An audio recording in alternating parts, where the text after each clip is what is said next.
है everyone and welcome back to another video. आज की ये स्टोरी थोड़ी सी अजीब होने वाली है। ये स्टोरी है चंडीगढ़ यूनिवर्सिटी की, जो इंडिया में काफ़ी फेमस है। शानदार इमारतें और हरियाली से भरा हुआ पूरा कैंपस, जहाँ पे दिन रात लोगों की चहल पहल होती है। ये चमकदार चेहरे के पीछे एक बहुत ही अंधेरी सी सच्चाई छुपी हुई है। एक ऐसी सच्चाई जो काफ़ी ज़्यादा डरा देने वाली है। अगर आप भी चाहते हो कि आपकी स्टोरी का मैं पूरा वीडियो बनाऊं, तो मुझे आप लोग ईमेल कर सकते हो आपकी फुल स्टोरी। जो ईमेल आपको यहाँ पे नीचे स्क्रीन पे भी दिख जाएगा और मैं डिस्क्रिप्शन में भी उसे ऐड कर दूंगा। तो आज की ये स्टोरी को स्टार्ट करते हैं।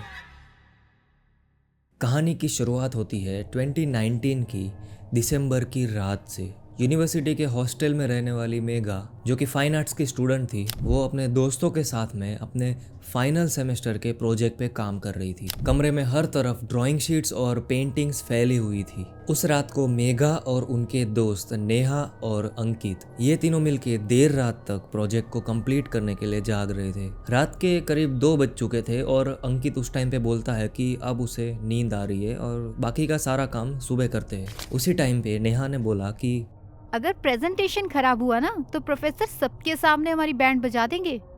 तीनों के तीनों लोग वहाँ पे हंसने लगे और तभी वहाँ पे हॉस्टल की लाइट अचानक से चली जाती है। मतलब इलेक्ट्रिसिटी कट हो जाती है। पूरा हॉस्टल बिल्कुल ही अंधेरे में घिर जाता है। मेघा ने अपने फ़ोन की फ्लैश लाइट ऑन की और खिड़की से बाहर देखा। ये क्या, सिर्फ हमारे हॉस्टल की लाइट क्यों गई है? अंकित ने यह कहा कि शायद नीचे की जो मेन स्विच है वो ट्रिप कर गई होगी, बंद हो गई होगी, तो मैं देख के आता हूँ कि वहाँ पे नीचे क्या हुआ है। हॉस्टल के कॉरिडोर में बिल्कुल ही अंधेरा और पूरा कॉरिडोर बिल्कुल ही सुनसान था। अंकित ने जैसे ही सीढ़ियाँ उतरना शुरू किया, उसे ऐसा महसूस होने लगा कि उसके पीछे कोई उसके साथ में चल रहा है। उसने तुरंत ही पलट कर देखा, लेकिन उसके पीछे कोई भी नहीं था। उसे यह दिमाग का वहम लगा, क्योंकि वो इतनी रात तक जाग रहा था, उसे नींद भी आ रही थी और वो थक भी गया था।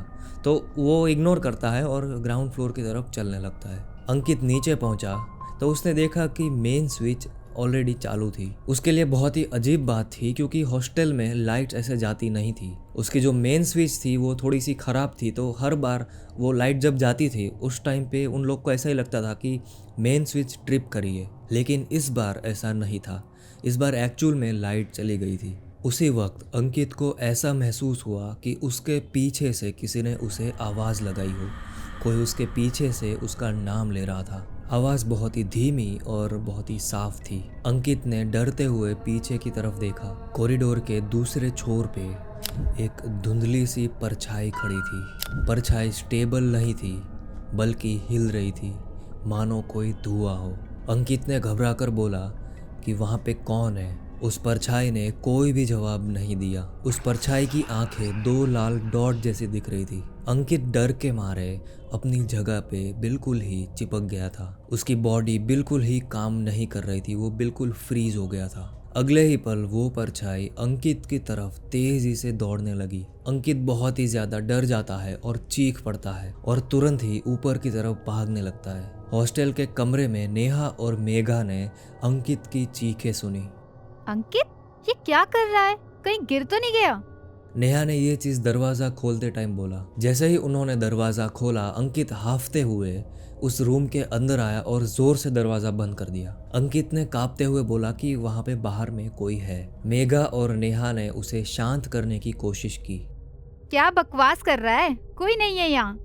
लेकिन अंकित की आंखों में डर साफ दिख रहा था। उसने ये बताया कि उसने नीचे कोई अजीबोगरीब परछाई को देखा जो उसकी तरफ तेजी से आगे बढ़ रही थी। नेहा ने थोड़ा सा मजाक किया और अंकित को कहा, तू ज्यादा ही हॉरर फिल्में देख रहा है, चल सो जा, सुबह सब ठीक लगेगा।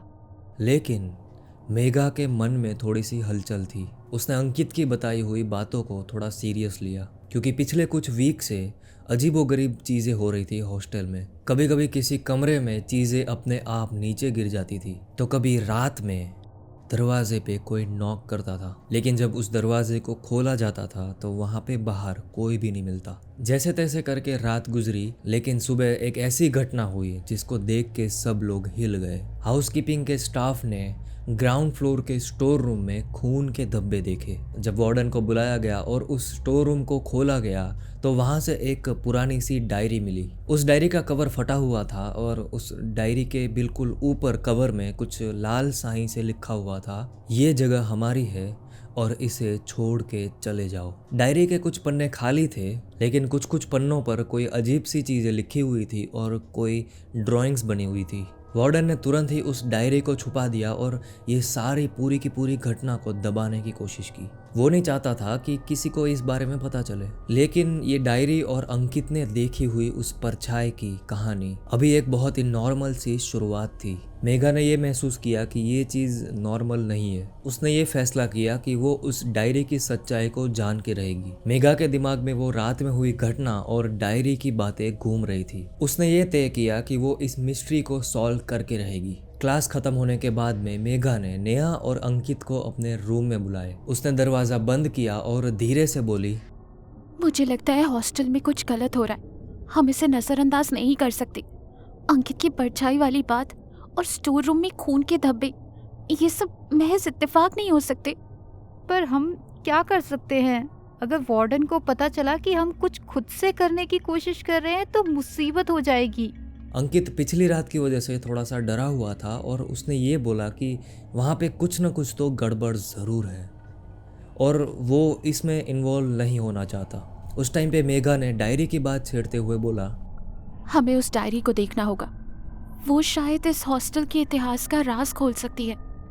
डायरी तो वार्डन के पास है, उसे कैसे लाएंगे? मुझे पता चला है कि वार्डन रात के 10 बजे के बाद अपने ऑफिस में नहीं रहती। अगर हम सही वक्त पर जाएं तो डायरी हासिल कर सकते हैं। उसके बाद में रात के करीब 10:30 बजे मेघा, नेहा और अंकित ये तीनों ग्राउंड फ्लोर पे पहुंचते। वार्डन का ऑफिस बंद था, लेकिन उसकी खिड़की खुली हुई थी। नेहा ने थोड़ा सा धीरे से कहा, तुम्हें पक्का लग रहा है डायरी यहीं होगी? मैंने देखा था कि डायरी को यहीं रखा गया था। अंकित खिड़की से अंदर झांकता है और बोलता है कि उस अलमारी में कुछ पड़ा हुआ है, शायद वही डायरी है। उन लोगों ने मिलकर खिड़की से अंदर घुसने का फैसला किया। नेहा और अंकित बाहर खड़े रहे और मेघा धीरे से अंदर जाती है। उस कमरे में बहुत ही अंधेरा था। मेघा उस अलमारी को खोलती है और उसके अंदर से उस डायरी को निकाल लेती है। उस डायरी को हाथ में लेते ही उसके पूरे शरीर में एक ठंडक सी फैल गई। ऐसा लग रहा था जैसे उसे किसी ने देख लिया हो। उसने जल्दी से उस डायरी को खिड़की से बाहर निकाल के उनके दोस्तों को दिखा के बोला कि डायरी मिल गई। लेकिन अचानक से ही उस ऑफिस का दरवाज़ा अपने आप खुलने लगा। ऑफिस के अंदर किसी के चलने की आवाज़ आने लगी, लेकिन वहाँ पे कोई भी नहीं था। तीनों के तीनों काफ़ी ज़्यादा डरे हुए थे और वहाँ से भाग के तुरंत ही अपने रूम में चले जाते। रूम में पहुँचते ही उन लोगों ने उस डायरी को खोलना शुरू किया। शुरुआत के कुछ पन्ने खाली थे, लेकिन उसके बाद में एक नोट मिलती है जिसमें लिखा रहता है कि ये हॉस्टल पहले आश्रय गृह था, जहाँ पे 1970s में कई बच्चों को रखा गया था। लेकिन उन बच्चों को बहुत ही ज़्यादा टॉर्चर किया गया था। वो बच्चों को गायब कर दिया जाता था और उन्हें इस आश्रय गृह में लाया जाता था। उनकी आत्माएं आज भी यहाँ पे भटकती है। नेहा को थोड़ी सी बेचैनी होने लगी। बच्चे? क्या ये सच हो सकता है? अंकित भी थोड़ा सा डर गया और उसने कहा कि अगर ये चीज़ें सच हैं तो ये हॉस्टल हमारे लिए सुरक्षित नहीं है। हम लोग को तुरंत ही यहाँ से निकल जाना चाहिए। लेकिन जब मेघा ने उस डायरी के आखिरी पन्ने को पढ़ा तो उसमें लिखा हुआ था कि अगर तुम इस डायरी को पढ़ रहे हो तो वो लोग तुम्हें अब देख चुके हैं और अब तुम्हारी लाइफ उन लोगों के हाथ में है। और तभी कमरे की लाइट अपने आप बंद हो गई और पूरे रूम में अंधेरा और सन्नाटा छा गया। अंकित ने डरते हुए कहा कि ये क्या हो रहा है? डायरी ने कहा था कि कोई हमें देख रहा है, लेकिन कौन? और तभी अचानक से ही कमरे की खिड़की अपने आप खुल गई और वहां पे खिड़की के बाहर एक काली परछाई खड़ी थी। ये वही परछाई थी जिसे अंकित ने पिछली रात को देखा था। इस बार ये परछाई और भी ज्यादा नजदीक थी। उसकी लाल आंखें बिल्कुल ही क्लियर दिख रही थी। उस परछाई ने काफी डरावनी सी आवाज में कहा, तुमने जो किया उसकी कीमत चुकानी पड़ेगी। ये जगह हमारी है और हम इसे कभी नहीं छोड़ेंगे। मेघा, नेहा और अंकित ये तीनों हॉस्टल की उस डायरी की सच्चाई में फंस चुके थे, लेकिन ये तो बस एक शुरुआत थी। कमरे के चारों तरफ बहुत ही भयानक सा अंधेरा था। सिर्फ खिड़की से आती हुई ठंडी हवा और उस परछाई की लाल आंखें, बस उतना ही दिख रहा था। ये तीनों के तीनों बिल्कुल ही फ्रीज हो चुके थे। डर ने उनकी सांसें रोक दी थी। तभी वो परछाई धीरे धीरे उस कमरे में आने लगी। मेघा बहुत ही ज्यादा डर चुकी थी और उसने कांपते हुए पूछा, तुम कौन हो और हमसे क्या चाहते हो? उस परछाई ने उसका कोई भी जवाब नहीं दिया। उसने कमरे में रखी हुई सारी चीजों को छूना शुरू किया। मेघा ने यह देखा कि जहां जहां पे वो परछाई छू रही थी, उन सारी जगहों पे कुछ गहरे निशान बन चुके थे, जैसे कुछ वहां पे जला हो। नेहा ने अचानक से ही चिल्लाते हुए बोला कि हमें भागना होगा वरना ये हमें मार डालेगी। अंकित ने दौड़ के झटके से उस दरवाजे को खोलने की कोशिश की, लेकिन दरवाजा बिल्कुल ही बंद हो गया था। वो जोर जोर से उस दरवाजे को पीटने लगा और जोर जोर से चिल्लाने लगा कि इस दरवाजे को खोलो, लेकिन वो दरवाजा नहीं खुला। पूरे कमरे की हवा अब बिल्कुल ही बर्फ जैसी ठंडी हो गई थी। सब लोगों के हाथ पैर अब सुन्न पड़ने लगे थे। तभी परछाई ने एक गहरी और बहुत ही डरावनी सी आवाज में कहा, तुमने हमें जगाया है, अब तुम यहाँ से कभी बाहर नहीं जा सकते। अचानक से ही कमरे के अंदर एक अजीब सी घटना और हुई। मेघा के सामने पूरा कमरा घूमने लगा, मानो ऐसा लग रहा था कि वो लोग कोई पीछे वाले टाइम में जा रहे हो। वैसा नहीं होता जैसे मूवीज में जो दिखाया जाता है कि भाई अतीत दिखने लगता है उन लोगों को। उस आत्मा का पूरा अतीत, उसका पूरा डरावना सा पास्ट दिखने लगता है। उसी टाइप की सेम चीजें यहाँ पे इन लोगों के साथ भी हो रही थी। तीनों ने देखा कि वहाँ पे दीवारों पे कुछ पेंटिंग्स और पुराने से पोस्टर्स उभरने लगे। ये वही आश्रय गृह था जिसका जिक्र उस डायरी में भी किया गया था। उस कमरे में बच्चों के हंसने और खेलने की आवाजें आने लगी, लेकिन अचानक से ही उनकी हंसी एक दर्दनाक, खौफनाक चीखों में तब्दील हो गई। मेघा ने यह देखा कि दीवारों पे खून के धब्बे हैं और नेहा ने डरते हुए कहा कि ये सब क्या हो रहा है? ये बच्चे कौन है? तभी उस परछाई ने जवाब दिया, वे हैं जिन्हें यहाँ दफन किया गया था। उनकी चीखों को दबा दिया गया था, लेकिन उनकी आत्माएं अब भी यहाँ भटक रही हैं। अंकित ने डर के मारे चिल्लाते हुए उस आत्मा से पूछा कि इस सारी चीजों में हमें क्यों फंसा रही हो? हमने क्या बिगाड़ा है तुम्हारा? तभी उस परछाई ने कहा, तुमने डायरी को छुआ, हमारे दर्द को छेड़ा, अब तुम हमारे जैसे ही बनोगे। मेघा ने थोड़ी सी हिम्मत जुटाई और कहा कि हमें माफ कर दो, हम नहीं जानते थे कि डायरी को छूना इतना खतरनाक हो सकता है। माफी यहाँ नहीं मिलती। अगर तुम्हें यहाँ से बचना है तो तुम्हें उन बच्चों की सच्चाई उजागर करनी होगी, उन्हें न्याय दिलाना होगा। कैसे? हमें क्या करना होगा? स्टोर रूम के नीचे एक दरवाजा है, वहाँ वह सब दफन है जिसे सबने भुला दिया, लेकिन अगर तुम वहाँ गई तो वापस आने की कोई गारंटी नहीं। तभी नेहा और अंकित ने एक साथ कहा, हम वहाँ नहीं जा सकते, ये पागलपन है। लेकिन मेघा ने एक बहुत ही भयानक सा डिसीजन लिया। अगर यही इसका समाधान है तो मैं जाऊंगी। अगली रात तीनों ने स्टोर रूम में जाने का फैसला किया। वो लोग धीरे धीरे ग्राउंड फ्लोर पर पहुंचे। स्टोर रूम के दरवाजे पर ताला लगा हुआ था, लेकिन जैसे ही उन लोगों ने उस डायरी को दरवाजे के नजदीक लाया, वो ताला अपने आप खुल गया। जैसे ही वो लोग अंदर गए, पूरा स्टोर रूम बिल्कुल ही डार्क था और उस स्टोर रूम में काफ़ी ठंडा एटमॉस्फेयर था। स्टोर रूम में सिर्फ एक पुरानी लकड़ी का पूरा फ्लोर बना हुआ था और तभी उस आत्मा ने कहा कि यहाँ से नीचे जाने का एक रास्ता है। अंकित ने तभी डरते हुए कहा कि ये सारी चीज़ें उसे ठीक नहीं लग रही, यहाँ से उन लोगों को वापस चले जाना चाहिए। नहीं, अब हम यहाँ तक आ ही गए हैं तो आगे बढ़ना ही होगा। उन्होंने मिलकर लकड़ी के इस फर्श को हटाना शुरू किया। कुछ देर बाद एक लोहे का जंग लगा हुआ दरवाजा दिखा। उस दरवाजे पे कुछ अजीब से निशान बने हुए थे जिसे समझना थोड़ा मुश्किल था। मेघा ने दरवाजा खोलने की कोशिश की, लेकिन वो बहुत ही ज्यादा भारी था। तीनों मिलके उस दरवाजे को खोलते हैं। नीचे एक गहरी सी सीढ़ियाँ बनी हुई थी। वहाँ पे पुराने किसी मांस के सड़ने की स्मेल आ रही थी। यहाँ कुछ तो बहुत गलत है। वो लोग धीरे धीरे वो सीढ़ी उतरने लगे। उन लोगों ने ऐसी चीज आज से पहले पूरी लाइफ में कभी नहीं देखी थी। जैसे जैसे वो लोग नीचे जा रहे थे ठंड और भी ज़्यादा बढ़ती जा रही थी और इस ठंड की वजह से उन लोगों को और भी ज़्यादा डर लग रहा था। तीनों धीरे धीरे कदम बढ़ा रहे थे और हर कदम के साथ उनकी दिल की धड़कनें बढ़ती जा रही थी। नीचे पूरी जगह में बिल्कुल ही अंधेरा था, जैसे वहाँ पे कभी भी सूरज की किरणें पहुँचती ही नहीं हो। उन लोगों ने अपने मोबाइल की फ्लैशलाइट को ऑन किया और चारों तरफ उन लोगों ने देखा वहाँ पे एक पुराना सा तहखाना था, एक बेसमेंट थी जिसमें दीवारों पर खून के धब्बे और काले निशान बने हुए थे। नीचे फर्श पर छोटे छोटे बच्चों के हाथों के निशान थे और वो भी खून से सने हुए। तभी मेघा ने धीरे से कहा, यहाँ कुछ बहुत गड़बड़ है, हमें सावधानी से आगे बढ़ना होगा। उन लोगों ने देखा कि उस तहखाने के बीचों बीच एक लकड़ी का बॉक्स पड़ा हुआ था। उस बॉक्स के ऊपर भी खून के धब्बे थे और उस बॉक्स के चारों ओर कुछ काले रंग के निशान बने हुए थे। नेहा थोड़ी सी डर गई और उसने डरते हुए पूछा, ये संदूक क्या है? क्या हमें इसे खोलना चाहिए?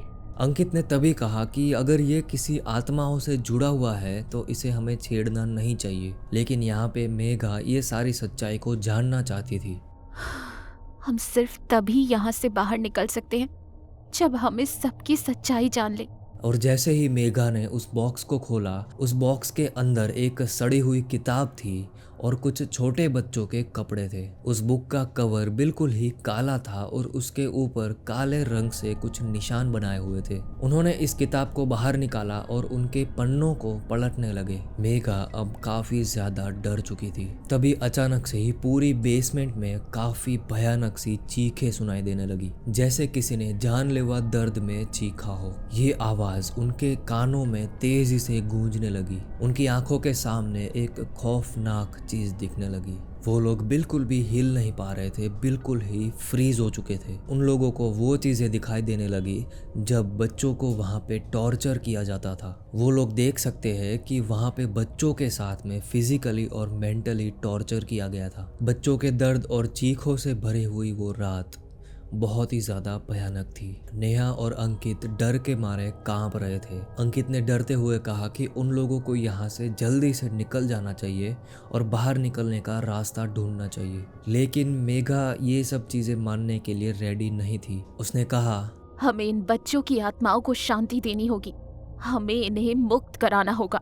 मेघा उस किताब के पन्नों को पलटने लगी और उसको उस किताब के आखिरी पन्ने पे एक श्रापित मंत्र दिखता है। उस किताब में लिखा हुआ था कि इस मंत्र को पढ़ते ही उस बच्चों की आत्माएं शांत हो जाएगी। मेघा ने गहरी सांस ली और उस मंत्र को पढ़ना शुरू किया। जैसे ही उसने उस मंत्र को पढ़ा, वहाँ की पूरी हवा बिल्कुल ही ठंडी हो गई और अचानक से ही दीवारों पर बच्चों की परछाई उभरने लगी। उन बच्चों की परछाई धीरे धीरे से बड़ी होने लगी। उनमें से एक बच्चा मेघा के पास आया। वो बच्चा किसी औरत की तरह बोला, तुमने हमारी मदद की, अब हम शांति से जा सकते हैं। और एक बहुत ही डरावनी सी भयंकर सी चीख के साथ वो बच्चा गायब हो गया और बाद में सारी चीजें शांत होने लगी। दीवारों पे जो धब्बे थे वो भी धीरे धीरे कम होने लगे। उन लोग को पता चल गया था कि वो लोग अब इस चीज से बाहर आ चुके हैं। अगली सुबह जब वो लोग वापस आए हॉस्टल में तो वो लोग ने देखा कि सारी चीजें शांत हो चुकी है, जैसे रात में कुछ भी हुआ ही ना हो। उन लोगों ने इस इंसिडेंट के बारे में किसी को भी नहीं बताया, लेकिन वो लोग अंदर से